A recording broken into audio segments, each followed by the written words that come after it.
Hi guys, my name is Tim and today I'm going to show you the quickest and easiest way to create vertical dividers that don't affect the size or positioning of your other content in Elementor. I'm also going to show you how you can control their exact height and position.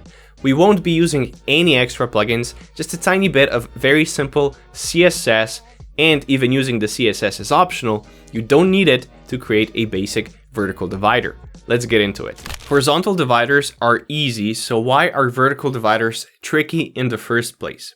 Let's say you have a layout like this. You have 3 content containers and you want to separate them with lines. You want a line to the left and to the right of the middle container. One option is to add a border to that middle container, a border on the left and on the right.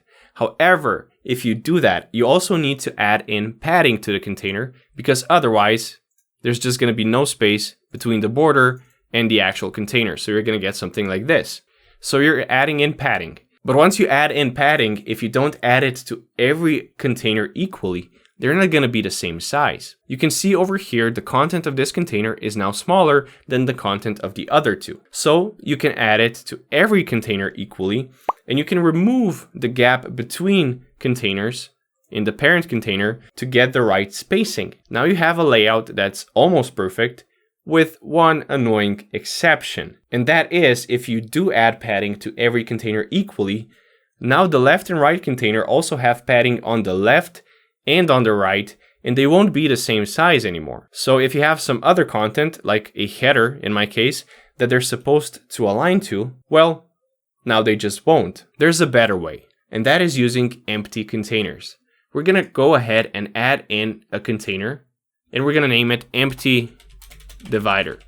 I'm gonna drag it to where it's supposed to be, so between the first and the second one, and I'm gonna go and set its width to 1 pixel. Or even better, the way I like to do it, go under advanced, go under custom CSS, and just add in this selector width fit minus content. And this will be available, so you can copy and paste it down below. I do have an entire video explaining this, so go check it out after this one if you're interested. The link will also be in the description. Basically, this CSS will adjust the width of any container or widget you apply it to the exact width of its content. In our case, since there is no content, it's an empty container, it's just going to take up no space at all. Either way you adjust the width, once you're done, you're going to go into your empty container, go under style, go under border, give it a border. So in my case, I'm going to choose solid, and I'm going to add a 1 pixel border to the right. You can add it to the right or the left, it doesn't matter, whichever is fine.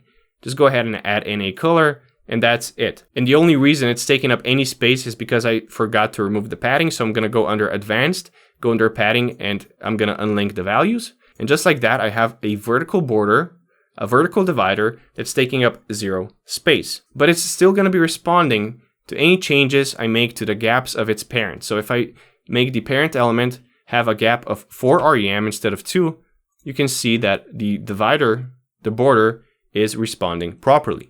So it's always perfectly centered. Before we continue, if this is helpful, please make sure you hit those like and subscribe buttons. It really does help me out a whole lot, and it will help show this video to more viewers so they can benefit from it as well. Make sure you name your container, always name your containers, and then duplicate it as many times as you need to. So I'm going to duplicate it once because I want another divider, and I'm going to drag it into the proper place by using the structure tab. So once your containers, your empty containers, your dividers are in the correct order, just go ahead and adjust the gap between elements until you get something that you like, something that fits. So let's take a look at this on our live page. So I'm going to go ahead and publish this, and then I'm going to go ahead and reload the page and scroll down to our section, our container over here. And just like that, you're going to see we have perfectly centered, perfectly aligned vertical dividers, and they're not messing up our layout in any way. So our header is still perfectly aligned. All of the containers with the images and text are the same size. So perfect. But we still get an effect where they're going from the top to the bottom. In my case, I don't want this. So we want to adjust the height of our vertical dividers. To do this, we're just going to be using a little bit of CSS. So let's go into our first empty divider and go under advanced custom CSS. I'm just going to go ahead and add in height 200 pixels. If you've already used the with fit content, you can just go ahead and add that after that. Otherwise, just type in selector, curly brackets, height, and then add in your values and your units. You can use any value and any unit you want. So any height really, but I'm going to be using 200 pixels. Once I do that, you're going to notice that it jumps to the top. You can adjust its position by going under advanced and using align self to align it to the top, center, or the bottom of its parent container. If you want to learn everything you need to know about these settings and about containers to use them like a professional, I have an awesome detailed tutorial about that, so go check it out if you're interested. The link will also be in the description. Let's say I want to align it to the center. Because I have this text over here, it's still not perfectly centered because it aligns to the total height of the parent, so the total height of both the image and the text. So it doesn't perfectly align to the images, which I think would look better. The fix for this is also very easy. We're just going to use a margin. Let's say I want to add in a margin of 3 rem to the bottom of our container. And just like that, it is nice and centered. I'm going to publish this, refresh the page, and then I'm going to use a ruler browser extension. Everybody always asks what kind of browser extension this is, what tool I'm using. It's just a page ruler. They are available for any browser, but I digress. So if I go ahead and I check this, now you're going to see it's almost perfect.